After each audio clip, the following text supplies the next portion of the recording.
بسم اللہ الرحمن الرحیم،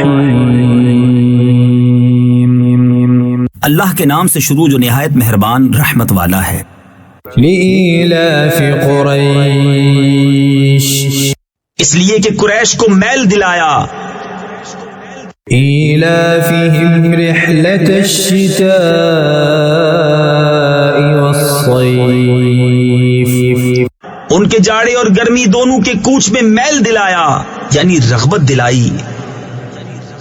فَلْيَعْبُدُوا رَبَّ هَذَا الْبَيْتِ، تو انہیں چاہیے اس گھر کے رب کی بندگی کریں الَّذِي أَطْعَمَهُم مِّن جُوعٍ وَآمَنَهُم مِّن خَوْفٍ، جس نے انہیں بھوک میں کھانا دیا اور انہیں ایک بڑے خوف سے امان بخشا۔